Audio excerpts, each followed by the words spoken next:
ನಾನು ಸಿನಿಮಾನ ಆಯ್ಕೆ ಮಾಡಿಲ್ಲ, ಸಿನಿಮಾ ನನ್ನನ್ನು ಆಯ್ಕೆ ಮಾಡ್ತು ಅನ್ಸುತ್ತೆ ನನಗೆ. ಅದು ನೀವು ಯಾರನ್ನ ಹುಡುಕ್ತಿರೋ ಅದು ನಿಮ್ಮನ್ನು ಹುಡುಕ್ತಾ ಇರತ್ತೆ ಅಂತ we have read somewhere, I have read somewhere. So what you seek is seeking you back. So ಚಿಕ್ಕ ವಯಸ್ಸಿಂದ ನಾನು ಸಿಕ್ಕಾಪಟ್ಟೆ ಸಿನಿಮಾ ನೋಡ್ತೇನೆ. ನಮ್ಮ ಅಪ್ಪ ತೋರಿಸೋರು, ವಾರದಲ್ಲಿ 2-3 ಸಿನಿಮಾ. ಥಿಯೇಟ್ರ್ ಪಕ್ಕದಲ್ಲೇ ನಮ್ಮ ಮನೆ ಇತ್ತು. ಇವಾಗ ಥಿಯೇಟ್ರ್ ಪಕ್ಕದಲ್ಲೇ ಆಫೀಸ್ ಮಾಡ್ಕೊಂಡಿದ್ದೀವಿ ನಾವು. ಸೊ ಅಷ್ಟು ನಮಗೆ ನಂಟು ಸಿನಿಮಾ ಜೊತೆಲಿ. ಕಥೆಗಳಿಂದ ಮನುಷ್ಯನ ಮೇಲೆ ಆಗೋ ಪ್ರಭಾವ, ಕಥೆಗಳ ಮೂಲಕನೇ ಎವಲ್ಯೂಷನ್ ಆಗುತ್ತೆ, ಅದೆಲ್ಲ ನನ್ನ ಮೈಂಡಲ್ಲಿ ಬರ್ತಾಯಿತ್ತು. ಬಟ್ ಆ ಕಥೆಗಳು ಬರೀತಾ ಇದ್ದೆ, ಅದನ್ನು ಸಿನಿಮಾ ಮಾಡ್ಬೋದಾ, ಎಂಥವ್ರು ಸಿನಿಮಾ ಮಾಡ್ತಾರೆ, ನಮ್ಮಂಥವ್ರಿಗೂ ಆ ಸಿನಿಮಾ ನಾವು ಮಾಡಬಹುದಾ, ಅವೆಲ್ಲ ಏನೂ ಐಡಿಯಾ ಇರಲಿಲ್ಲ ನನಗೆ. ಹೆಂಗೆ ಇವಾಗ ಇನ್ಫೋಸಿಸ್ ಕಾಲೇಜ್ ಅಂದರೆ ಒಂದು ಕಾಲೇಜ್ ಅಡ್ಮಿಷನ್ ಅಂತ ಇರುತ್ತೆ, ಒಳಗೆ ಹೋಗ್ಬೋದು. ಇವಾಗ ನಿಮಗೆಲ್ಲ ಆದರೆ ಕಾಲೇಜ್ ಇದೆ, ಫಿಲಮ್ ಕಲಿಬೋದು. ನಮ್ಮ ಟೈಮಲ್ಲಿ ಅವೆಲ್ಲ ಏನಿರಲಿಲ್ಲ. ಸೊ ಎಲ್ಲಿಂದ ಶುರು ಮಾಡಬೇಕು ಏನೋ ಐಡಿಯಾ ಇರಲಿಲ್ಲ ನನಗೆ. ಸೊ ಬಿಟ್ಬಿಟ್ಟಿದ್ದೆ. ನಾನು ಡಿಗ್ರಿ ಆದಮೇಲೆ ನಾವೆಲ್ಲ ಒಟ್ಟಿಗೆ ಥಿಯೇಟರ್ ಮಾಡ್ತಾಯಿದ್ವಿ ಕಾಲೇಜ್ ಟೈಮಲ್ಲಿ. ಐ ಥಿಂಕ್ ಆವಾಗ ನನಗೆ ಕ್ಲಾರಿಟಿ ಬಂದಿದ್ದು ಕಥೆಗಳನ್ನ ಯಾವ ರೀತಿ, ಯಾವ ಲೆವೆಲಲ್ಲಿ ಮನುಷ್ಯಗೆ ಪ್ರಭಾವ ಬೀರುತ್ತೆ ಅಂತ. ಈವನ್ ಥಿಯೇಟರ್, ಲೈಕ್ ನಮಗೆ ಗೊತ್ತು ಅಲ್ಲಿ ನಡೀತಾರೋ ಸುಳ್ಳು ಅಂತ. ದುಡ್ಡು ಕೊಟ್ಟು ಹೋಗಿ ಪ್ಲೇ ನೋಡ್ತೀವಿ, ಒಂದು 50-60 ಜನ ಕೂತ್ಕೊಂಡು. ಆದ್ರೂ ಅವ್ರ ಎಮೋಷನ್ಸ್ ಜೊತೆ ನಾವು ಸ್ಪಂದಿಸ್ತೀವಿ. ಸೊ ನನಗೆ ಅದು ಆ್ಯಂಡ್ ಗೊತ್ತಿದ್ಕೊಂಡು ಮೇಕ್ ಬಿಲೀವ್ ಪ್ರಾಸೆಸ್ ಅಂತ ಗೊತ್ತಿದ್ಕೊಂಡು ಆ ಎಮೋಷನ್ಸ್ ರೀಚ್ ಆಗುತ್ತೆ. So that was very thrilling, very very exciting, very revealing ನನಗೆ. ಸೊ ಕಾಲೇಜ್ ಆದಮೇಲೆ I did apply for FTI because ಅವಾಗ ಅದೊಂದೇ ಇದ್ದಿದ್ದು, ಫಿಲ್ಮ್ ಇನ್ಸ್ಟಿಟ್ಯೂಟ್ ಆಫ್ ಇಂಡಿಯಾ. ಅವಾಗೆಲ್ಲ ಈ ಪ್ರಕಟಣೆ ಅಂತ ಒಂದು ಚಿಕ್ಕದಾಗಿ ಒಂದು ಬರೋದು, ಅರ್ಜಿಯನ್ನು ಕರೆದಿದ್ದಾರೆ ಆ ಥರ. ಸೊ ಆ ಥರ ಅಪ್ಲೈ ಮಾಡಿದೆ. ಅದೇ ಟೈಮಲ್ಲಿ ನನಗೆ ಇನ್ಫೋಸಿಸಲ್ಲಿ ಕೆಲಸ ಆಯಿತು. Middle class family, early 2000 Infosys ಕನಸು ಎಲ್ರಿಗೂ. ಇನ್ಫೋಸಿಸಲ್ಲಿ ಕೆಲಸ ಮಾಡೋದು ಅಂದರೆ ಅದೇ ಹೈಯೆಸ್ಟ್ ಪಾಸಿಬಿಲಿಟಿ. ಕೈಲಾಶ್ ಮಾನ್ಸರೋವರ ಹೋಗಿ ಬಂದಂಗೆ ಅದು. ಸೊ ನನಗೂ ಆ ಕನಸಿತ್ತು. ಸೊ ಬಟ್ ಅಲ್ಲಿ ಹೋಗಾದ್ಮೇಲೆ ಮರ್ತು ಹೋಗ್ಬಿಟ್ಟೆ ಥಿಯೇಟರ್ ಅದೆಲ್ಲ. ಬಟ್ ಬರವಣಿಗೆ ನಿಲ್ಲಿಲ್ಲ ನನಗೆ. 6-6.5 ವರ್ಷ ಆದಮೇಲೆ ನಾನು US ಅಲ್ಲಿದ್ದೆ ಆ ಟೈಮಲ್ಲಿ. ಐ ಥಿಂಕ್ ಆ 6 ವರ್ಷದಲ್ಲಿ ನನಗೆ ಇನ್ಫೋಸಿಸಲ್ಲಿ ಕೂಡ ಫ್ರೆಂಡ್ಸು ಹೇಳೋಕ್ಕೆ ಶುರು ಮಾಡಿದ್ರು, ನೀನು ಸಿನಿಮಾ ಬಗ್ಗೆ ಮಾತಾಡಿದಾಗ ಅಷ್ಟೇ ನೀನು ಜೀವಂತವಾಗಿರ್ತೀಯ, ಬೇರೆ ಟೈಮಲ್ಲಿ ನೀನು ಸಿಕ್ಕಾಪಟ್ಟೆ ಬೋರಿಂಗು. ನನಗೆ ಪ್ರೆಸಿಡೆಂಟ್ ಯಾರು, ಪ್ರೈಮ್ ಮಿನಿಸ್ಟರ್ ಯಾರು ಅದೆಲ್ಲ ಗೊತ್ತೇ ಇರೋದಿಲ್ಲ. ಸಿನಿಮಾ ಬಗ್ಗೆ ಏನು ಕೇಳಿದ್ರು ಗೊತ್ತಿರುತ್ತೆ. ಪೇಪರ್ ತೊಗೊಂಡ್ರು ಅವಾಗೆಲ್ಲ ಫಸ್ಟ್ ಚಿತ್ರಪ್ರಭ ಓದ್ಬಿಟ್ಟು ಬೇರೆ ಎಲ್ಲ ಓದ್ತಾ ಇದ್ದಿದ್ದು. ಸೊ 6.5 ವರ್ಷ ಆದಮೇಲೆ ಐ ವಾಸ್ ಲೈಕ್, ಸಡನ್ಲಿ ನನಗೆ ಅನ್ಸಕ್ಕೆ ಶುರು ಆಯಿತು, ವಯಸ್ಸಾಗೋಗ್ತದೆ, ಸತ್ತೋಗ್ಬಿಡ್ತೀವಿ ಎಲ್ಲರೂ ನಾವು. ಸಾಯೋ ಮುಂಚೆ ಸಾಯೋ ಬೆಡ್ಡಲ್ಲಿ ಮಲ್ಕೊಂಡು ಅಯ್ಯೋ ಟ್ರೈ ಮಾಡಿರ್ಬೋದಿತ್ತೆ ಒಂದು ಸತಿ ಅಂತ ಅನ್ಕೋಬಾರ್ದು. ಸೊ ಐ ವಾಸ್ 26-27 ಆ ಟೈಮಲ್ಲಿ. So I was like okay, ಒಂದು ವರ್ಷ ನಾನು ಟೈಮ್ ಕೊಟ್ಕೊಂಡು ನೋಡೋಣ ಆಗತ್ತಾ, ಏನಿದು. ಅಷ್ಟೊತ್ತಿಗೆ ಸ್ವಲ್ಪ ಪ್ರೈವೇಟ್ ಫಿಲ್ಮ್ ಸ್ಕೂಲ್ಸ್ ಎಲ್ಲ ಬಂದಿದ್ವು, ಬೇರೆ ದೇಶಕ್ಕೆಲ್ಲ ಓಡಾಡಿ ಬಂದಿದ್ದೆ, ಅಲ್ಲೆಲ್ಲ ಫಿಲ್ಮ್ ಸ್ಕೂಲ್ಸ್ ಇದ್ದಾವೆ ಅಂತ ಐಡಿಯಾ ಬಂದಿತ್ತು. ನಾನು ಡೈರೆಕ್ಟಾಗಿ ಯಾರೋ ಅಸಿಸ್ಟ್ ಮಾಡೋಕ್ಕೆ ಹೋಗ್ಬೇಕು ಆ ಥರ ಜರ್ನಿ ಶುರು ಮಾಡೋಕ್ಕೆ ಇಷ್ಟ ಇರಲಿಲ್ಲ ನನಗೆ ಯಾರು ಒಂದು ಸ್ಟ್ರಕ್ಚರಲ್ಲಿ ಏನಾದ್ರು ಹೇಳ್ಕೊಟ್ರೆ ನನಗೆ ಕಲಿಯೋದು ಈಸಿ. ಬಿಕಾಸ್ ಯಾವುದೇ ಒಬ್ಬ ಡೈರೆಕ್ಟರ್ ಜೊತೆ ಕೆಲಸ ಮಾಡೋದು ನನಗೆ ಇಷ್ಟವಾದ ಡೈರೆಕ್ಟರ್ಗಳು ಅವ್ರ ಸಿನಿಮಾಗಳ ಮೂಲಕ ನನಗೆ ಹೇಳ್ಕೊಟ್ಬಿಟ್ಟಿದ್ದಾರೆ ಆಲ್ರೆಡಿ. ಲೈಕ್ ಮಣಿರತ್ನಂ ಸರ್ ಅವರು, ನನಗೆ ಯಾರ್ಯಾರು ಇಷ್ಟನವರೆಲ್ಲ ಅವ್ರ ಸಿನಿಮಾ ನೋಡಿದ್ರೆ ಕಲಿಯೋದು ಜಾಸ್ತಿ ಇರುತ್ತೆ. ಅವ್ರ ಜೊತೆ ಕೆಲಸ ಮಾಡೋದ್ರಿಂದ ಅವ್ರ ಜನಗಳು ಹೆಂಗೆ ಹ್ಯಾಂಡಲ್ ಮಾಡ್ತಾರೆ ಅದು ಕಲಿಬೋದು ಅಷ್ಟೇ. ಸೊ ಅದಕ್ಕೆ ನನಗೆ ಯಾರ ಜೊತೆ ಅಸಿಸ್ಟೆಂಟ್ ಆಗಿ ಹೋಗಬೇಕು ಅನ್ನೋ ಐಡಿಯಾ ಇರಲಿಲ್ಲ. ಫಿಲ್ಮ್ ಸ್ಕೂಲ್ಗೆ ಹೋಗಿ ಏನು ಸಿನಿಮಾ ಅಂದರೆ ಹೆಂಗೆ ಮಾಡ್ತಾರೆ ಅದರದ್ದು ABCD ಇಂದ ಶುರು ಮಾಡಬೇಕಿತ್ತು. ಸೊ ಅದಕ್ಕಂತ ಹೋಗಿದ್ದೆ. ಒಂದು ವರ್ಷ ನಾನು ಏಷ್ಯನ್ ಅಕಾಡೆಮಿ ಅಂತ ಒಂದಿದೆ ಡೆಲ್ಲಿಯಲ್ಲಿ, ಅಲ್ಲಿ ಹೋಗಿದ್ದೆ. ಅಲ್ಲಿ ಕ್ಲಾಸ್ ರೂಮಲ್ಲಿ ಕಲ್ತದ್ದು ಕಡಿಮೆ, ಬಟ್ ಇನ್ಫೋಸಿಸಿಂದ ಬಂದಿದ್ದೆ. ಅದೊಂದು ಪಕ್ಷಿಗೆ ರೆಕ್ಕೆ ಬಲ್ತು ಹಾರ್ದಂಗೆ ಆ ಥರ ಇತ್ತು ನಂಗೆ ಆ ಒಂದು ವರ್ಷ. ಸೊ ಸಿಕ್ದವರೆಲ್ಲ ಬರೀ ಸಿನಿಮಾ ಬಗ್ಗೆ ಮಾತಾಡೋದು. ಸೊ ಫಿಲ್ಮ್ ಸ್ಕೂಲ್ಗಂತ ಹೋದಾಗ ಈ ಥರ projects like we did a lot of short films, ಅಂದರೆ ಬೇರೆ ಬೇರೆ ಕೆಪಾಸಿಟಿಯಲ್ಲಿ, ಆ್ಯಕ್ಟ್ರ್ ಆಗಿ, ಎಡಿಟರ್ ಆಗಿ, ಲೈಟ್ ಬಾಯ್ ಆಗಿ, ಕ್ಲಾಪ್, ಆ ಥರ ಬೇರೆ ಬೇರೆ capacity. At least 1 year had done about 80 to 90 short films. Many like ಪ್ರತಿಯೊಂದ್ರೊಳಗೂ ಇನ್ವಾಲ್ವ್ ಆಗ್ತಾ ಇದ್ದೆ ನಾನು. ಬಿಕಾಸ್ ನನಗೆ ನನ್ನ ಕ್ಲಾಸ್ ರೂಮ್ ಅಟೆಂಡೆನ್ಸ್ ಇರಲಿಲ್ಲ ಸ್ಕೂಲಲ್ಲಿ. ಎಲ್ಲಿದ್ದಾಳೆ ರೂಪ ಅಂದರೆ ಯಾವುದೋ ಒಂದು ಪ್ರತಿ 3 months ಹೊಸ ಬ್ಯಾಚ್ ಹೋಗೋದಲ್ಲಿ. ಸೊ ಅವ್ರ ಜೊತೆ ನಾನು ಇರ್ತಾ ಇದ್ದೆ ಇವಾಗಲೂ. Because that's what taught me what not to do ಅಂತ. ನಾನು ಮಾಡಿದ course film direction and production. So first 3 months camera ಮುಂದೆ ಆಗೋವಂಥದ್ದು, ಇಂಪ್ರೊವೈಸೇಷನ್ಸ್, ಆ್ಯಕ್ಟರ್ಸ್ ಜೊತೆ ಹೆಂಗೆ ಕೆಲಸ ಮಾಡೋದು, ನಾವೇ ಆ್ಯಕ್ಟಿಂಗ್ ಮಾಡುವಾಗ ಹೆಂಗಿರುತ್ತೆ ಅದೆಲ್ಲ. ನಾನು ಥಿಯೇಟರ್ ಮಾಡುವಾಗ ತುಂಬ ಆ್ಯಕ್ಟಿಂಗ್ ಮಾಡಿದ್ದೆ. ಸೊ ಇಟ್ ವಾಸ್ ಫನ್ ನನಗೆ. ಆ 3 months ಇನ್ಫೋಸಿಸಿಂದ ಈ ಒಂದು ಜರ್ನಿಗೆ ಒಂದು ಬ್ರಿಡ್ಜ್ ಥರ ಆಯಿತು. ಸೊ ಫುಲ್ ಮಜಾ ಮಾಡಿದ್ದೆ ಅಷ್ಟೇ, ಬೇರೆ ಜಾಸ್ತಿ ಕಲಿಯೋದು ಅಂತ ಏನೂ ಮಾಡಲಿಲ್ಲ. ಸೆಕೆಂಡ್ 3 months ಕ್ಯಾಮ್ರಾ ಟಚ್ ಮಾಡೋಕ್ಕೆ ಬಿಟ್ರು ನಮಗೆ. So we've touched work with ARRI, Alexa ಎಲ್ಲ. So it was fun.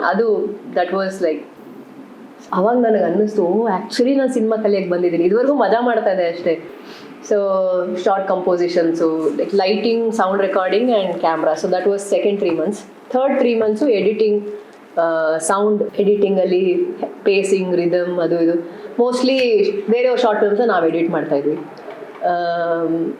I realise ಅವಾಗ ಐ ಲವ್ ಎಡಿಟಿಂಗ್, ನಂಗೆ ಸಕ್ಕದ ಇಷ್ಟ ಎಡಿಟಿಂಗ್ ಪ್ರಾಸೆಸ್ಸು. ಸೊ ಒಳಗಡೆಯಿಂದ I think I am an editor. So ನಾನು ಕತೆ ಬರೆಯುವಾಗ ನಾನು ಆಲ್ರೆಡಿ ಐಮ್ ಥಿಂಕಿಂಗ್ ನಾನು ಯಾವ ಶಾರ್ಟ್ ನಾನು ತೊಗೊತೀನಿ, ನನಗೆ ಎಲ್ಲಿ ಕ್ಲೋಸಪ್ ಹೋಗಬೇಕು, ಎಲ್ಲಿ ವೈಡ್ ಹೋಗಬೇಕು.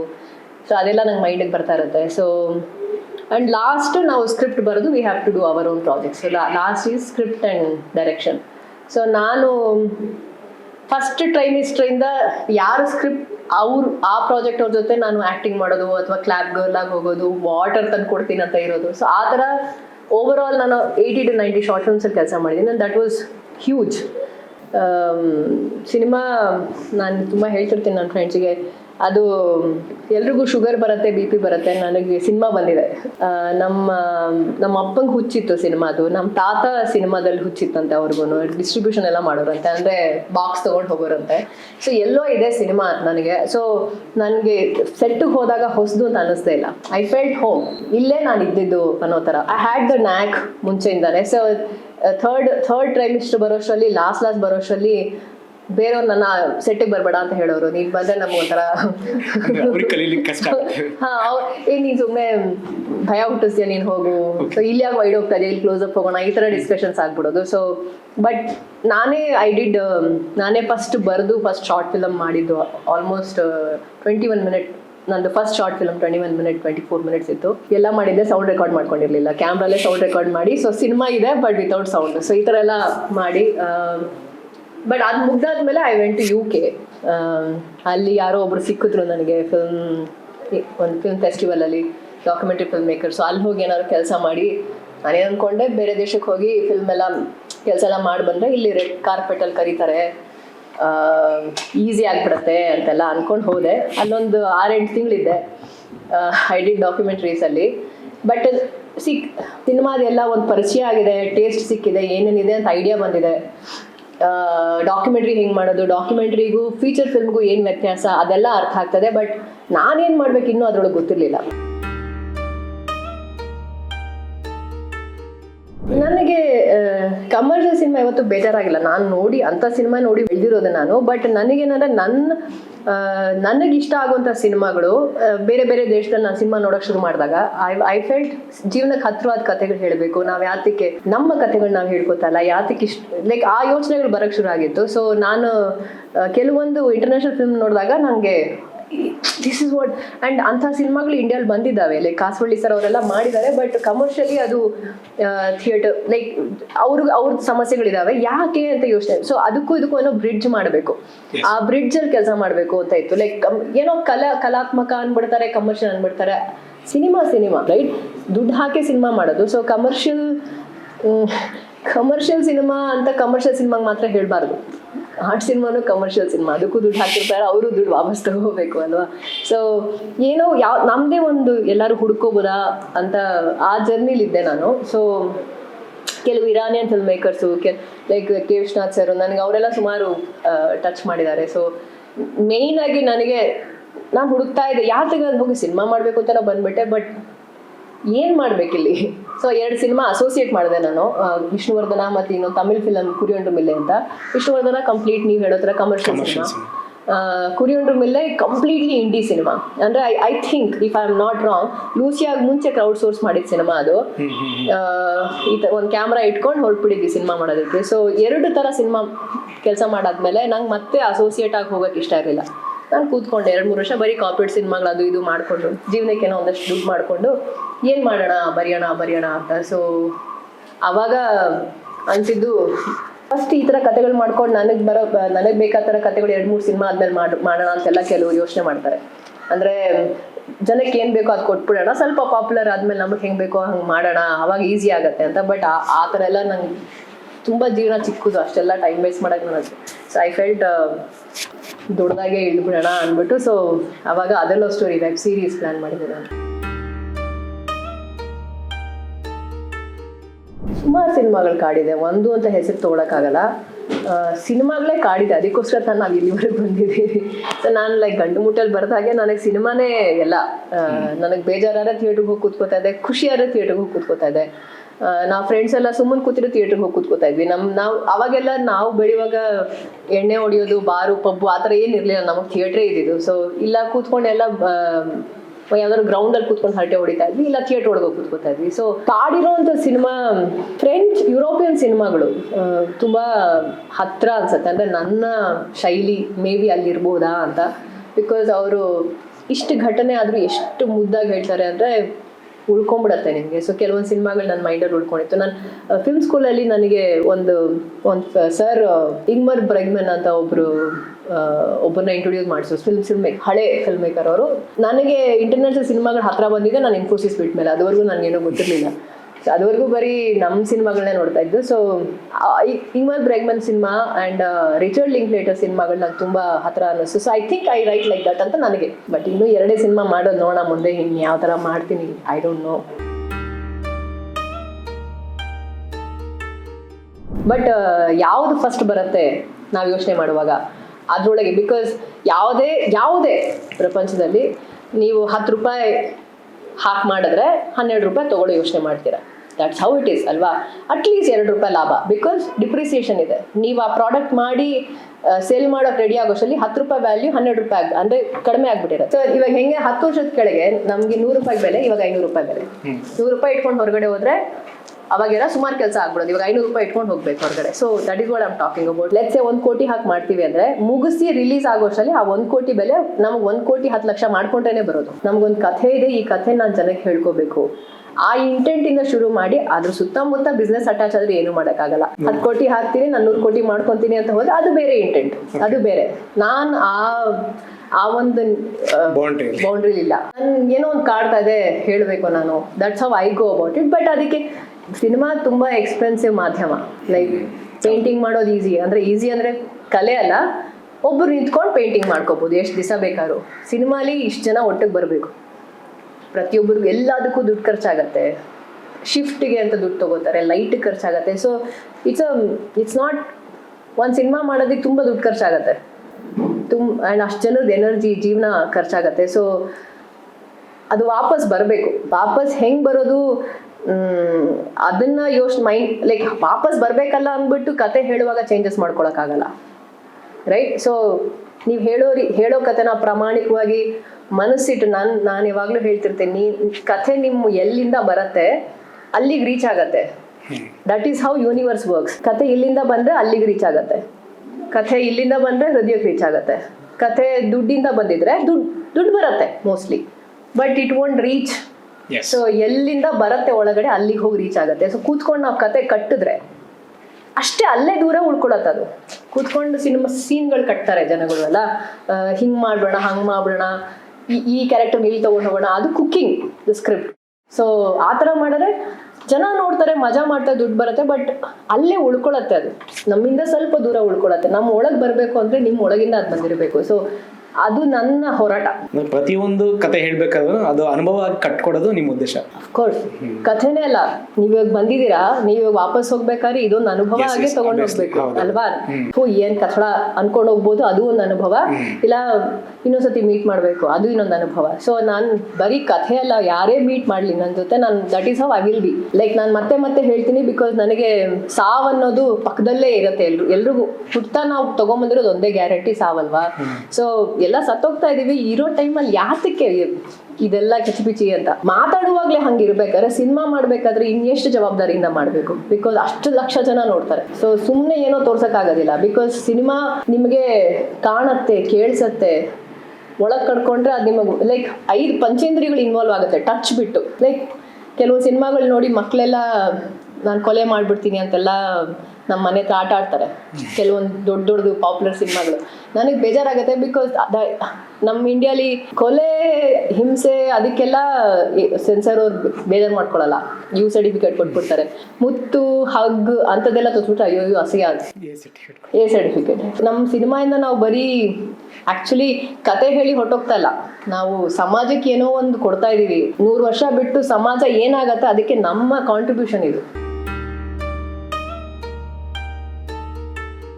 ನಿಮ್ಮ ಜೊತೆ ನೀವು ಜಾಸ್ತಿ ಟೈಮ್ ಕಳೀರಿ, ಇನ್ಸ್ಟಾಗ್ರಾಮಲ್ಲಿ ಟೈಮ್ ಕಳಿಬೇಡಿ, ಪೇಪರ್ ಓದಬೇಡಿ, ನಿಮ್ಮ ಜೊತೆ ನೀವು ಟೈಮ್ ಕಳೀರಿ. ನಿಮ್ಗೇನೋ ಕಾಡಿರುತ್ತೆ, ನಿಮ್ಗೇನೋ ಅನ್ಸಿರುತ್ತಲ್ಲ ಅದ್ರ ಬಗ್ಗೆ ಯೋಚನೆ ಮಾಡಿ, ಅದ್ರ ಬಗ್ಗೆ ಕತೆ ಹೇಳಿ. ನೀವು ಯಾರಿಗೋ ಏನೋ ಮೆಚ್ಚೋದಿಕ್ಕೇನೋ ಮಾಡಕ್ಕೆ ಹೋಗಬೇಡಿ, ನಿಮ್ಗೇನೋ ಒಳಗಿಂದ ಬಂದಿರತ್ತೆ.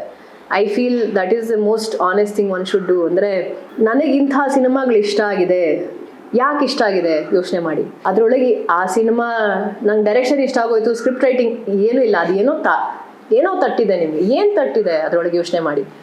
ಭಾವನೆಗಳೇನೋ ತಟ್ಟಿದೆ, ಅದರೊಳಗೆ ಯಾಕೆ ನನಗೆ ಈ ಸಿನಿಮಾ ಇಷ್ಟ ಆಯ್ತು, ಇದು ಯಾಕೆ ಇಷ್ಟ ಆಗಲಿಲ್ಲ ಯೋಚನೆ ಮಾಡಿ.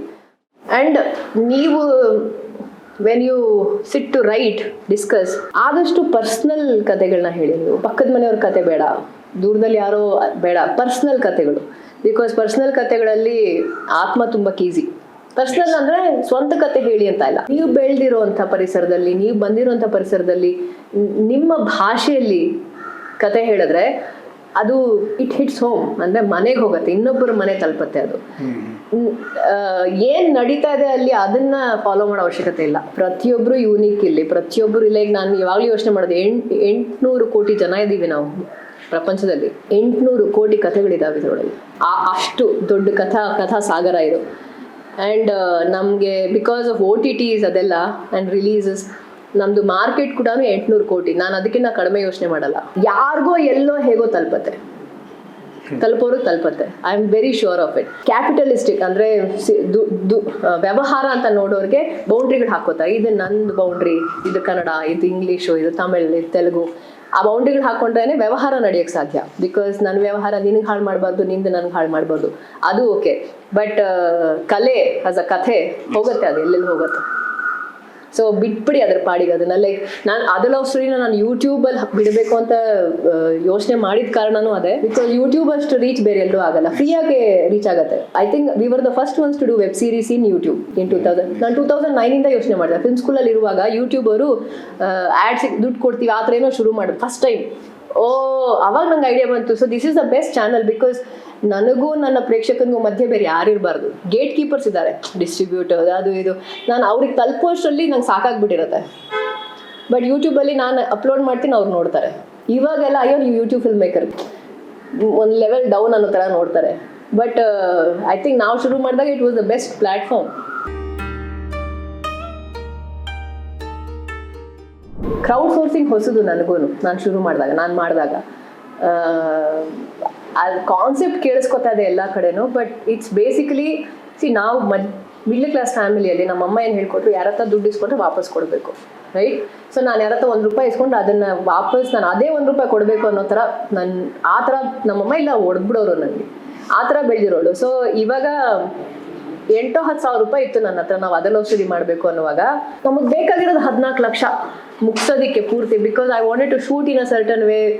ಮಾಡ್ಕೊಡ್ತೀನಿ ನಾನು ರೆಡಿ ಮಾಡಿ 12 ಎಪಿಸೋಡ್ ಅಂದರೆ ಓವರ್ ಆಲ್ಮೋಸ್ಟ್ ಫೀಚರ್ ಲೆಂತ್. ಅದು 14 ಲಕ್ಷ ಬೇಕಾಗಿರೋದು ನನಗೆ. Because I'm shooting in Canon, DSLR ಆ ಥರ ಎಲ್ಲ. ಬಟ್ ಕೊಡೋಕೆ ರೆಡಿ ಇಲ್ಲ. ಒಂದು, ಜನಗಳಿಗೆ ಇಬ್ಬರು ಹುಡುಗಿಯರ ಮಧ್ಯೆ ಪ್ರೀತಿ ಅರ್ಥ ಆಗ್ತಲ್ಲ. ಇನ್ನೊಂದು, ನನ್ನ ಬಗ್ಗೆ ನಂಬಿಕೆ ಇಲ್ಲ. ಬಿಕಾಸ್ ನಾನು ಅದಕ್ಕೆ ಮುಂಚೆ ಬೇರೆ ಏನೂ ಮಾಡಿಲ್ಲ. ಮೂರನೇದು, ವೆಬ್ ಸೀರೀಸ್ ಅಂದರೆ ಏನೋ ಗೊತ್ತಿಲ್ಲ, ಯೂಟ್ಯೂಬಿಂದ ಹೆಂಗೆ ದುಡ್ಡು ಬರುತ್ತೆ ಗೊತ್ತಿಲ್ಲ, ಏನೂ ಗೊತ್ತಿಲ್ಲ. ಸೊ ನಂಗೆ ಸಿಕ್ಕಾಪಟ್ಟೆ ಕಷ್ಟ ಆಯಿತು. ನಾವು ಕೂತ್ಕೊಂಡು ಮಾತಾಡ್ಕೊಳ್ಳ್ವಿ. ಎಷ್ಟೋ ಜನಕ್ಕೆ ಪ್ರಪಂಚ ದುಡ್ಡಿಗೇನು ಕಡಿಮೆ ಇಲ್ಲ, ಜನಗಳದ ದುಡ್ಡಿದೆ. ಸುಮ್ಮನೆ ಹಿಂಗೆ ಓಡಾಡ್ತಿರ್ಬೇಕಾದ್ರೆ ಲೈಕ್ ಒಬ್ಬೊಬ್ರು ಕೂತ್ಕೊಂಡು ಕುಡಿದ್ಬಿಟ್ಟು 1.5 ಲಕ್ಷ 2 ಲಕ್ಷ ಬಿಲ್ ಮಾಡಿಬಿಡ್ತಾರೆ. ನಮಗೆ ಕತೆ ಹೇಳಬೇಕು, ಯಾರು ಕೊಡ್ತಾ ಇಲ್ವಲ್ಲ. ಅಂಶ ನಿಮ್ಗೆಲ್ಲ ಹಂಗೆ ಅನ್ಸುತ್ತೆ, ರೈಟ್? ತುಂಬ ಅನ್ಸುತ್ತೆ. ಹಾಂ. ಸೊ ಅವಾಗ ನಾವು ಕೂತ್ಕೊಂಡು ನಾನು ಕೇಳಿದೆ ನನ್ನ ಫ್ರೆಂಡ್ ಸತೀಶ್, ನಿನಗೆ ಎಷ್ಟು ಅರೇಂಜ್ ಮಾಡೋಕ್ಕಾಗತ್ತೆ, ನಾನು 2 ಲಕ್ಷ ಬ್ಯಾಂಕ್ ಲೋನ್ ತೊಗೊತೀನಿ, ಈ ಥರ ಎಲ್ಲ ಪ್ಲ್ಯಾನ್ ಮಾಡ್ಕೊಂಡ್ವಿ. ಆವಾಗ ಅನ್ನಿಸ್ತು ಇದೇ ಕ್ರೌಡ್ ಸೋರ್ಸಿಂಗ್. ನಾನು 20,000 ಕೊಡ್ತೀನಿ, ನಾನು 50,000 ಕೊಡ್ತೀನಿ, ನಾನು ಆ ಥರ. ನನಗೆ ಫಸ್ಟ್ 4 ಲಕ್ಷ ಸಿಕ್ಬಿಡ್ತು. ನಂಗೆ ಶೂಟಿಂಗ್ ಶುರು ಮಾಡೋಕ್ಕೆ ಸಾಕು, ಇನ್ನೆಂಗೋ ಆಗತ್ತೆ ಅಂದ್ಬಿಟ್ಟು ಆವಾಗ ಲಿಶ್ಬೆರಿ ಅಂತ ಕ್ರೌಡ್ ಸೋರ್ಸಿಂಗ್ ಪ್ಲಾಟ್ಫಾರ್ಮ್ ಇದೆ ಅಂತ ಯಾರೋ ನನಗೆ ಫ್ರೆಂಡ್ ಹೇಳಿದ್ರು. ನೀನು ಯಾಕೆ ಈ ಥರ ಮಾಡ್ತಾ ಇದೆಯಾ, ಪ್ಲಾಟ್ಫಾರ್ಮಲ್ಲಿ ಹಾಕು. ಆ್ಯಂಡ್ ಅವರು ಚೂಸನ್ ಕೆಲವೇ ಪ್ರಾಜೆಕ್ಟ್ಸಿಗೆ ಅವ್ರು ಸೋರ್ಸ್ ಮಾಡಿ ಕೊಡೋದು. ಓನ್ಲಿ ಬಿಕಾಸ್ ಅವ್ರಿಗೇನೋ ಸಮಾಜಕ್ಕೇನೋ ಆಗಬೇಕು ಆ ಥರ ಎಲ್ಲ ಅವ್ರದ್ದೇನೋ. ಸೊ ಅವ್ರದ್ದು ಪ್ಲಾಟ್ಫಾರ್ಮಲ್ಲಿ ಅಪ್ಲೈ ಮಾಡಿದೆ, ಅಪ್ರೂವ್ ಆಗೋಯ್ತು. ಬಟ್ ದುಡ್ಡು ಕೇಳೋದು ಇಟ್ಸ್ ಆಲ್ವೇಸ್ ಅ ಡಿಫಿಕಲ್ಟ್, ತುಂಬ ಕಷ್ಟವಾದ ಕೆಲಸನೇ. ಒನ್ ಥಿಂಗ್ ಏನಂದರೆ, ಕ್ರೌಡ್ ಸೋರ್ಸಿಂಗ್ ಮಾಡೋಕ್ಕಂತ ಹೊರಟಾಗ ಸಿನಿಮಾನ ಎಷ್ಟು ಕಡಿಮೆ ಖರ್ಚಲ್ಲಿ ಮಾಡೋಕ್ಕೆ ಬರುತ್ತೆ ಅದು ತುಂಬ ಮುಖ್ಯ. ಸೊ ಎಷ್ಟು ಅಂದರೆ ಕ್ವಾಲಿಟಿ ಹಾಳಾಗಬಾರ್ದು. ಸೊ ಅವೆರಡರ ಮಧ್ಯೆ ಐ ಥಿಂಕ್ ನಂದು ಈ ಜರ್ನಿಯಲ್ಲಿ ನಾನು ಅದನ್ನು ಕಲ್ತ್ಕೊಂಡಿರೋದು. ಸಮ್ವೇರ್ ನಾವು ಅದನ್ನು ಕ್ರ್ಯಾಕ್ ಮಾಡಿದ್ದೀವಿ. ಹೆಂಗೆ ಕಡಿಮೆ ಬಡ್ಜೆಟಲ್ಲಿ ಒಳ್ಳೆ ಕತೆ ಹೇಳಬಹುದು. ಆ್ಯಕ್ಟರ್ಸ್ ತುಂಬ ಜನ ಒಳ್ಳೊಳ್ಳೆ ಆ್ಯಕ್ಟರ್ಸ್ ಇದ್ದಾರೆ. ಮೇನ್ ಖರ್ಚು ಸಿನಿಮಾಲಿ ಆಗೋದು ಸ್ಟಾರ್ಗೆ ಕೊಡೋ ದುಡ್ಡು. ನಾವು ಯಾಕೆ ಸ್ಟಾರ್ನ ಹಾಕೋತೀವಿ, ನಮ್ಗೆ ಆ ಮಾರ್ಕೆಟ್ ಸಿಗುತ್ತೆ, ನಾಳೆ ದಿವಸ ಮಾರಾಟ ಮಾಡೋದು ಈಸಿ ಆಗುತ್ತೆ ಅಂತ. ಸೊ ಅವರು ಅದೇ ಬ್ರ್ಯಾಂಡ್ ವ್ಯಾಲ್ಯೂ ಚಾರ್ಜ್ ಮಾಡ್ತಾರೆ, ಅದು ಬ್ರ್ಯಾಂಡ್ ವ್ಯಾಲ್ಯೂ ಅಲ್ವಾ. ಸೊ ನೀವು ನಿಮ್ಮ ಕಥೆ ಮೇಲೆ ನಂಬಿಕೆ ಇದ್ರೆ, ನೀವು ಕ್ಯಾರೆಕ್ಟರ್ಸ್ಗಳು ಇಷ್ಟ ಅವರಿಗೆ, ದುಡ್ಡು ಮುಖ್ಯ ಅಲ್ಲ ಅನ್ನೋರು ಇರ್ತಾರೆ ಕೆಲವರು, ಅಂಥವ್ರನ್ನ ರೀಚ್ ಔಟ್ ಮಾಡಿ ಮೇ ಬಿ ಹಾಕೋಬಹುದು. ಸೊ ಈ ಥರ you have to figure out one equation. ಆ ಈಕ್ವೇಷನ್ ಸಿಕ್ಕಾದ್ಮೇಲೆ ದುಡ್ಡು ಕೊಟ್ಟವ್ರ ದುಡ್ಡಿಗೆ ಬೆಲೆ ಕೊಡಬೇಕು. ಕೊಡ್ತಾ ಇದ್ದಾರೆ ಯಾರು ನಿಮ್ಮನ್ನು ನಂಬಿ 50,000 ಅಂದರೆ 50,000ಕ್ಕೆ ಅಷ್ಟು ಬೆಲೆ ಕೊಡಬೇಕು. ಸುಮ್ಮನೆ ಖರ್ಚು ಮಾಡೋದಲ್ಲ, ಒಂದು ಪೈಸಾ ನಾನು ಫಿಝುಲ್ ಖರ್ಚು ಮಾಡೋದಿಲ್ಲ. ನಾನು ಸಂಬಳ ಕೂಡ ತೊಗೊಳೋದಷ್ಟೇ. ಇಲ್ಲಿ ಕಂಪನಿ ನಂದೇ ಅಂದ್ಬಿಟ್ಟು ನಾನು ಕೋಟಿಗಟ್ಟಲೆ ಏನು ತೊಗೊಳಲ್ಲ, ಸಂಬಳ ತೊಗೊಳ್ತೀನಿ ಎಲ್ಲರ ಥರನೋ, ಎಲ್ಲರೂ ಅಷ್ಟೇ ಸಂಬಳ ತೊಗೊಳೋದು. ಬಿಕಾಸ್ ಅಷ್ಟು ತುಂಬ ಮುಖ್ಯ. ಅದು ಬಂದಿದ್ದು ನಾವು ವಾಪಸ್ ಸಿನಿಮಾಗೆ ಹಾಕ್ತೀವಿ. ಆ್ಯಂಡ್ ಸತೀಶ ನನ್ನ ಫ್ರೆಂಡ್ ಇಂಟ್ರೊಡ್ಯೂಸ್ ಮಾಡಿಸಿದೆ. ಸೊ ಪ್ರತಿದಿನ ನಮ್ಮದು ಡಿಸ್ಕಷನ್. ಅವ್ನು ಹೇಳ್ತಾನೆ, ಇದಕ್ಕೆ 3,000 ಹೇಳ್ತಾ ಇದ್ದಾರೆ, 3 ಕಡೆ ವಿಚಾರಿಸು ಎಷ್ಟು ಕಡಿಮೆಗಾಗತ್ತೆ, ಬಟ್ ಇದೇ ಕ್ವಾಲಿಟಿ, ಅದೇ ಒಂದು ಕೆಲಸ. ಸೊ ಅವನು ಅದನ್ನು 10 ವರ್ಷದಲ್ಲಿ ಅದನ್ನು ಕಲ್ತ್ಬಿಟ್ಟಿದ್ದಾನೆ. ಇವಾಗ 4 ಕಡೆ ಕೇಳ್ತಾನೆ, ಇದಾಯ್ತು ಓಕೆ, ಸೊ ಇವ್ರ ಹತ್ರ ಇದನ್ನು ತೊಗೊಂಡು. ಸೊ ಈ ಥರ you have to make it. And ಬೆಲೆ ಕೊಟ್ಟು ಮಾಡಬೇಕು. ಜಮೀನ್ ಮಾರಾಟ ಆ ಥರ ಎಲ್ಲ ಅಲ್ಲ. ಇವಾಗ 10 ಲಕ್ಷ ಸಿನಿಮಾ ಮಾಡ್ಬೋದು, ಡಿಪೆಂಡ್ಸ್ ನಿಮ್ದು ಯಾವ ಥರ ಕಥೆ ಇದೆ. ಬಿಕಾಸ್ ಕಥೆಯಿಂದ ನಿಮ್ಮದು ಸ್ಕೇಲ್ ಇಟ್ಕೊಂಡು ಕತೆ ಬರೆಯೋಕ್ಕಾಗಲ್ಲ. ನಾನು ಹಿಂಗೆ ಮಾಡ್ಬಿಡ್ತೀನಿ ಅಂದ್ಬಿಟ್ಟು ನಾನು ಒಂದು ರಾಜನ ಕತೆ ಬರಿತೀನಿ ಆ ಥರ ಅಲ್ಲ. ನಂದು ಈ ಥರ ಒಂದು ಕತೆ ಇದೆ, ಈ ಏರಿಯಲ್ಲಿ ನನಗೊಂದು ಕತೆ ಇದೆ, ನಾನು ಹೇಳ್ತೀನಿ. 30 ದಿವಸ ಶೂಟಿಂಗ್ ಮಾಡ್ತೀನಿ, 30 ದಿವಸ ಶೂಟಿಂಗ್ ಖರ್ಚು, ಪೋಸ್ಟ್ ಪ್ರೊಡಕ್ಷನ್ ಖರ್ಚು, ಅಷ್ಟೇ ತಾನೇ ಮೂವಿ ರೆಡಿ ಆದಮೇಲೆ ಎಷ್ಟು ಖರ್ಚು ಮಾಡಿದರೆ ಅದಕ್ಕೆ 4 ಪಟ್ಟು ಪ್ರಮೋಷನ್ಗೆ ಹಾಕಬೇಕು. ಅದು ಆಮೇಲೆ ಪ್ರಮೋಷನ್ ಅದೆಲ್ಲ ಯಾವಾಗ ಯೋಚನೆ ಬರುತ್ತೆ, ನೀವು ಥಿಯೇಟರ್ ರಿಲೀಸ್ ಮಾಡಬೇಕು ಆ ಥರ ಎಲ್ಲ ಹೋದಾಗ. ಸುಮಾರು ಜನ ನನಗೆ ಹೇಳಿದ್ರು ಗಂಟು ಮುಟ್ಟೆ ಟೈಮಲ್ಲಿ, ಮೇಡಮ್ ನಿಮಗೆ ಪ್ರಮೋಷನ್ ಮಾಡೋಕ್ಕೆ ಬರಲ್ಲ, ಸಿನಿಮಾ ಯಾಕೆ ಮಾಡ್ತೀರಾ? ನಾನು ಸಿನಿಮಾ ಮಾಡೋಳು, ಪ್ರಮೋಷನ್ ಮಾಡೋಳಲ್ಲ. ಲೈಕ್ ಡಿಫ್ರೆನ್ಸ್ ಇವಾಗ ಹೆಂಗಾಗ್ಬಿಟ್ಟಿದೆ, ಡೈರೆಕ್ಟ್ರೇ ಎಲ್ಲ ಮಾಡಬೇಕು ಇವಾಗ. ಬರೆಯೋದು ನಾನೇ, ಡೈರೆಕ್ಷನ್ ನಾನೇ, ಪ್ರೊಡಕ್ಷನ್ ನಾನೇ, ಪ್ರಮೋಷನ್ ನಾನೇ. Expensive promotion. ಯಾವುದೇ ರಿಯಾಲಿಟಿ ಶೋಗೆ ಹೋಗಬೇಕು ಅಂದರೆ ಲಕ್ಷ ಕೇಳ್ತಾರೆ, ರೈಟ್? ಆಡಿಯನ್ಸ್ಗೆ ನಾವು ರಿಯಾಲಿಟಿ ಶೋಗೆ ಬಂದಿಲ್ಲ ಅಂದರೆ ನಾವು ಪ್ರಮೋಷನ್ ಮಾಡಿಲ್ಲ ಅಂತ. ನಾವು ಲಕ್ಷಾಂತರ ಖರ್ಚು ಮಾಡಿ ಸೋಷಿಯಲ್ ಮೀಡಿಯಾ ಪ್ರಮೋಷನ್ ಮಾಡಿದ್ವಿ, ಅದು ಎಷ್ಟು ರೀಚ್ ಆಗಿರುತ್ತೆ, ರೈಟ್? ಸೊ ಎಲ್ಲಿ ಮೇಡಮ್ ನೀವೆಲ್ಲೋ ಮಾಡ್ಕೊಂಡ್ರೆ, ಟಿವಿಲೇ ಬರಲಿಲ್ಲ ನೀವು. ಸೊ ಟಿವಿಲಿ ಬಂದರೆ ಪ್ರಮೋಷನ್ ಮಾಡ್ತೇವೆ, ಟಿವಿಲಿ ಬರೋಕ್ಕೆ ದುಡ್ಡು ಕೇಳ್ತಾರೆ. ಅಲ್ಲೇ ಸುತ್ತಾಡ್ತೀವಲ್ಲ ನಾವು, ಚಿಕ್ಕ ವಯಸ್ಸಲ್ಲೆಲ್ಲ ನಾಯಿಗೆ ಮೂಳೆ ಹುಡುಕಿ ಅಂತ ಹಿಂಗೆ ಹೋಗ್ತಾ ಇದ್ವಲ್ಲ, ಆ ಥರ ಅಲ್ಲಲ್ಲೇ ಸುತ್ತಾಡ್ತೀವಿ. ಸೊ ಅದನ್ನೆಲ್ಲ I am sure there is a way.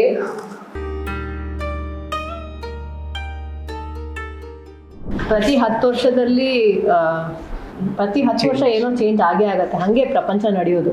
ನಾವು ಚೇಂಜ್ ಆಗ್ತೀವಿ, ಪ್ರಪಂಚ ಚೇಂಜ್ ಆಗುತ್ತೆ. ಟೆಕ್ನಾಲಜಿ ಇರೋದ್ರಿಂದ ತುಂಬ ಬೇಗ ಚೇಂಜಸ್ ಆಗ್ತದೆ. ಸೊ ಕಲ್ತ್ಕೊಂಡು ಹೋಗ್ಬೇಕಷ್ಟೇ. ಲೈಕ್ ಈಗಿನ ವಾತಾವರಣಕ್ಕೆ ಹೆಂಗೆ ಏನು ಮಾಡಿದ್ರೆ ವರ್ಕೌಟ್ ಆಗ್ಬೋದು ಯೋಚನೆ ಮಾಡ್ಕೊಂಡು ಹೋಗ್ಬೇಕು. What I have understood is, ಜನ ಥಿಯೇಟ್ರಿಗೆ ಬರೋದು ವಿಜುವಲ್ ಟ್ರೀಟು ಹಂಗೆಲ್ಲ ಮಾತಾಡಿದ್ರೇ ಬರ್ತಾರೆ ಥಿಯೇಟರ್. ಸಿನಿಮಾ ಥಿಯೇಟ್ರಲ್ಲಿ ನೋಡಿಲ್ಲ ಅಂದರೆ ಮಿಸ್ ಮಾಡ್ಕೊಂಡಂಗೆ ಹಿಂಗೆಲ್ಲ ಪ್ರಮೋಷನ್ ಮಾಡಿದ್ರೆ ಬರ್ತಾ ಇದ್ದಾರೆ. ಅದರ್ವೈಸ್ ಎಲ್ಲ ಬರತ್ತೆ ಮಗ ಟಿವಿಲಿ ನೋಡ್ಕೊಳ್ಳೋಣ. ಸೊ ನಾನು ಮುಂಚೆಯಿಂದ ಅದೆಲ್ಲ ಫ್ರೀ ಟೈಮಿಂದ ಅವ್ರು ಎಲ್ಲಿ ಕಥೆ ನೋಡ್ತಾ ಇದ್ದಾರೆ ನಾನು ಅಲ್ಲಿ ಕರ್ಕೊಂಡು ಹೋಗ್ತೀನಿ. I am okay to go wherever they are watching ಅಂತಲೇ ನಾನು ಹೊರಟಿರೋದು. ಬಿಕಾಸ್ ಅಫ್ಕೋರ್ಸ್ ಥಿಯೇಟ್ರಲ್ಲಿ ಸಿನಿಮಾ ನೋಡೋದ್ರ ಮಜಾ ಬೇರೆ, ಥಿಯೇಟ್ರಲ್ಲಿ ಸಿನಿಮಾ ನೋಡೋದ್ರ ಎಕ್ಸ್ಪೀರಿಯನ್ಸ್ ಬೇರೆ. ಬಟ್ ನನ್ನ ಕತೆ ಎಲ್ಲಿ ರೀಚ್ ಆಗ್ತಾ ಇದೆಯೋ ನಾನು ಅಲ್ಲಿ ತೋರಿಸ್ತೀನಿ. ಸೊ ನೀನು ಫೋನಲ್ಲಿ ನೋಡ್ತಿದ್ದೆ, ಫೋನಲ್ಲೇ ಕರ್ಕೊಂಬರ್ತೀನಿ ನನ್ನ ಕತೆ. That's how I have. ನನಗೆ ಒಂದು ಸಿನಿಮಾ ನಾನು ಥಿಯೇಟರ್ ರಿಲೀಸ್ ಮಾಡಬೇಕು ಅಂತ ಆಸೆ ಇತ್ತು. ಗಂಟು ಮುಟ್ಟೆ ಫಸ್ಟ್ ಡೇ ಮಾರ್ನಿಂಗ್ ಶೋ ಹೋಗಿ ನೋಡಿದೆ, ಆಯಿತು. ನನ್ನ ಪ್ರಯಾಣದ ಒಂದು ಅದು ನನಗೆ ಅದು ನಿರ್ಮಾಣ ಸಿಕ್ಬಿಡ್ತಾನೆ. ಸೊ ಇನ್ನು ಮುಂದೆ ರಿಲೀಸ್ ಆದರೆ ಮಜಾ ಖಂಡಿತ. ಥಿಯೇಟರ್ ರಿಲೀಸ್ ಮಾಡ್ತೀವಿ, ಜನ ಬರ್ತಾರೆ, ಎಷ್ಟು ಜನ ಬರ್ತಾರೋ ಅವರು ಸಾಕು. ಎಷ್ಟು ಟ್ರೈ ಮಾಡೋಕ್ಕಾಗತ್ತೋ ಕರ್ಕೊಂಬರೋಕ್ಕೆ ಟ್ರೈ ಮಾಡೋಣ. ತುಂಬ ಜನ ಇದೆ, ನಾನು ತುಂಬ ಜನ ಮೀಟ್ ಮಾಡಿದ್ದೇನೆ ರೀಸೆಂಟಾಗಿ. ಎಲ್ಲರೂ they are missing theatre experience. Because ನಮಗೆ ಥಿಯೇಟರ್ ಎಕ್ಸ್ಪೀರಿಯನ್ಸ್ ಅಂದರೆ ಬರೀ ಹೋಗಿ ಸಿನಿಮಾ ನೋಡ್ಕೊಂಬರೋದಲ್ಲ, ಆ ಡಿಸಿಷನ್ ತೊಗೊಳೋದು, ಫ್ರೆಂಡ್ಸ್ ಜೊತೆ ಹೋಗೋದು, ಪಾಪ್ಕಾರ್ನ್ ತೊಗೊಳೋದು, ಕಾಫಿ ಟೀ ಕುಡಿಯೋದು, ಇಂಟರ್ವಲಲ್ಲಿ ಹೊರಗಡೆ ಬಂದು ದಮ್ ಹೊಡಿಯೋದು, ಇದೆಲ್ಲ ಒಂದು ಎಕ್ಸ್ಪೀರಿಯನ್ಸು. ಆ ಎಕ್ಸ್ಪೀರಿಯನ್ಸ್ನ ಜನ ಮಿಸ್ ಮಾಡ್ಕೋತಾ ಇದ್ದಾರೆ. I noticed it. ಸೊ ನಾನು ಸುಮಾರು ದಿನ ಥಿಯೇಟರ್ ಸಿನಿಮಾ ನೋಡಿಲ್ಲ, ಇತ್ತೀಚೆಗೆ ಹೋಗ್ತಾ ಇದ್ದೀನಿ. ಆ್ಯಂಡ್ ನಾನು ಎನಿ ಟೈಮ್ ಹೋದಾಗ ಅಟ್ಲೀಸ್ಟ್ 50-60% ತುಂಬಿದೆ ಥಿಯೇಟರ್. ಸೊ ಇಟ್ಸ್ ನಾಟ್ ಗೋನ್ ಗೋ ಅವೇ ಖಂಡಿತ. ಬಿಕಾಸ್ ಆ ಎಕ್ಸ್ಪೀರಿಯನ್ಸ್ ಜನ ಅದಕ್ಕೆ ರೀಪ್ಲೇಸ್ಮೆಂಟ್ ಏನೂ ಸಿಕ್ಕಿಲ್ಲ ಇನ್ನು.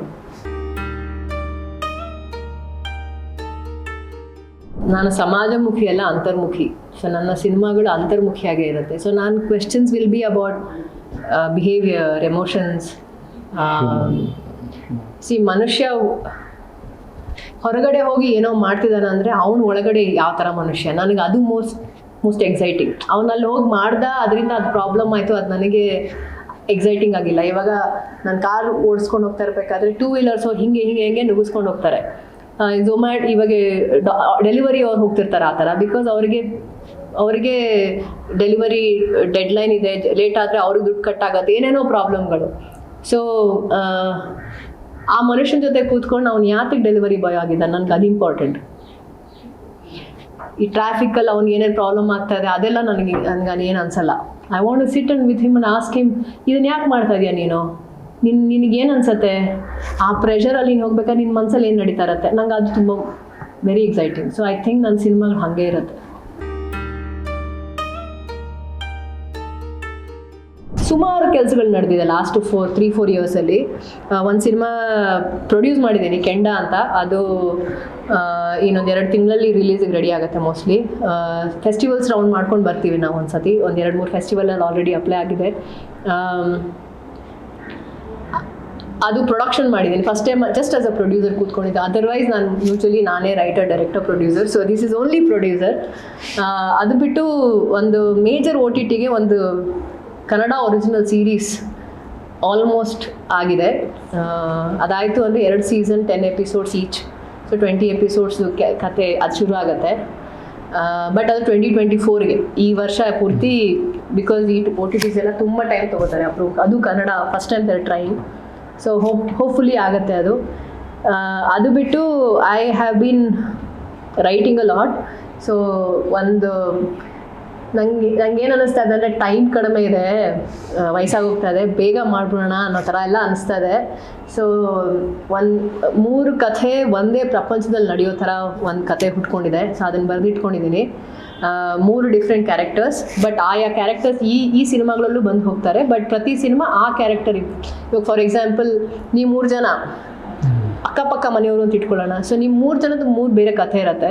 ಬಟ್ ನಿಮ್ಮ ಕಥೆಯಲ್ಲಿ ಇವ್ರು ಬರ್ತಾರೆ, ಇವ್ರ ಕಥೆಯಲ್ಲಿ ಇವ್ರು ಬರ್ತಾರೆ, ಇನ್ ಡಿಫ್ರೆಂಟ್ ಫೇಸಸ್.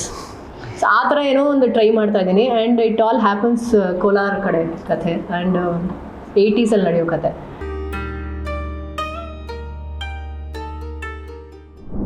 ನೀನು ಕಥೆ ಮಾಡ್ಕೊಂಡು ನೀನು ಸಿನಿಮಾ ಮಾಡ್ಕೋಪ್ಪ, ನಾನು ಇನ್ನು ಮಿಕ್ಕಿದ್ದು ನೋಡ್ಕೊತೀನಿ ಅಂತ ಹೇಳ್ಕೊಳ್ಳೋ ಪ್ರೊಡ್ಯೂಸರ್ಸ್ ಬೇಕು ನನಗೆ. ಇನ್ನು ಮಿಕ್ಕಿದ್ದು ನಾನು ಮಾತಾಡೋಣ ನಾವು. ಬಟ್ ಈಗ ನಮ್ಮ ಇಂಡಸ್ಟ್ರಿಯಲ್ಲಿ, ಕನ್ನಡದಲ್ಲಿ ಎಸ್ಪೆಷಲಿ, ಐ ಥಿಂಕ್ ಬೇರೆ ಕಡೆನೂ ಹಾಗೆ ಇರ್ಬೋದೇನೋ, ಪ್ರೊಡ್ಯೂಸರ್ ಅಂದರೆ ದುಡ್ಡು ಕೊಟ್ಬಿಡೋದಷ್ಟೇ ಅನ್ನೋ ಥರ ಇದೆ. ದುಡ್ಡು ಹಾಕ್ಬಿಟ್ರೆ ಇಲ್ಲ, ಅವರು ಫೈನಾನ್ಸಿಯರ್ಸ್. ಲೈಕ್ ಬೇರೆ ದೇಶದಲ್ಲೆಲ್ಲ ದುಡ್ಡು ಹಾಕೋರು ಫೈನಾನ್ಷಿಯರ್ಸ್. ಪ್ರೊಡ್ಯೂಸರ್ ದುಡ್ಡು ಹೊಂಚ್ತಾರೆ. ಹೊಂಚೋದ್ರಿಂದ ಹಿಡಿದು ಸಿನಿಮಾ ರಿಲೀಸ್ವರೆಗೂ ಎಲ್ಲ ನೋಡಿಕೊಂಡು, ಸಿನಿಮಾ ರಿಲೀಸ್ ಆದಮೇಲೆ ಅದು ದುಡ್ಡು ಪೂರ್ತಿ ಅದೆಲ್ಲ ನೋಡ್ಕೋತಾರೆ. ಆ್ಯಂಡ್ ಡೇ ಟು ಡೇ ನೋಡ್ಕೊಳಕ್ಕೆ ಎಕ್ಸಿಕ್ಯೂಟಿವ್ ಪ್ರೊಡ್ಯೂಸರ್ಸ್. ಸೊ ಈ ಥರ ಎಲ್ಲ ಇದ್ದಾವೆ ನಮ್ಮಲ್ಲಿ. ಇನ್ನೂ ಈಗ ಹುಟ್ಕೋತಾ ಇದ್ದಾವೆ ಐ ಥಿಂಕ್ ಕೆಲವೊಂದು production houses. So it's not. ತುಂಬ ಜನ ಫೋನ್ ಮಾಡಿದರು ನನಗೆ ಆಫ್ಟರ್ ಗಂಡು ಮುಟೆ ಅಮೆಝಾನ್ ಪ್ರೈಮಿಗೆ ಹೋಗಾದ್ಮೇಲೆ, ಮೇಡಮ್ ನಮ್ಗೆ ಅಮೆಝಾನ್ ಪ್ರೈಮಲ್ಲಿ ಮಾರ್ಕ್ಸ್ ಕೊಡಿ ಅಂತ. ಹಂಗಾಗೋದಿಲ್ಲ. It doesn't work that way. ನಮ್ಮ ಸಿನಿಮಾ ಆಗಿದೆ ನೋಡ್ಬಿಟ್ಟು ಒಂದು ಮಾರ್ಕ್ಸ್ ಕೊಟ್ಬಿಡಿ, that doesn't work that way. Because ಅವ್ರದ್ದೇನೇನೋ ದೇರ್ ಇಸ್ ಅ ಪ್ರಾಸೆಸ್ ಅವ್ರದ್ದು.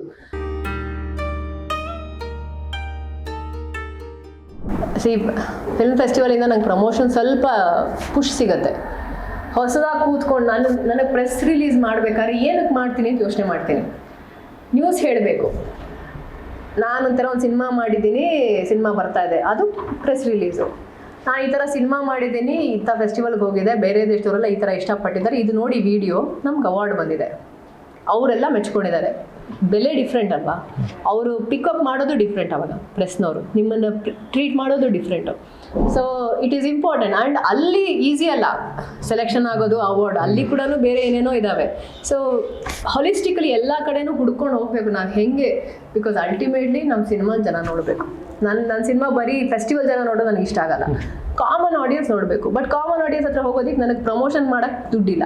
ಸೊ ನಾನು ಈ ಥರ ಏನೇನೋ ಹುಡುಕೋತಾ ಎವ್ರಿ ಡೇ ಲರ್ನಿಂಗ್. ಇನ್ನೆಲ್ಲಿ ಹೋಗ್ಬೋದು, ಇನ್ನೇನು ಮಾಡ್ಬೋದು, ಇನ್ಯಾವ ಥರ ಮಾಡ್ಬೋದು. ಬರೀ ಕಾಲೇಜ್ ಫೆಸ್ಟಿವಲ್ಗೆ ಹೋಗಿ ಪ್ರಮೋಷನ್ ಮಾಡಿದ್ರೆ ವರ್ಕೌಟ್ ಆಗೋಲ್ಲ. ನಿಮ್ಮದು ಟರ್ನ್ಔಟ್ ಕಾಲೇಜ್ಗೆಲ್ಲ ಹೋದರೆ 10%.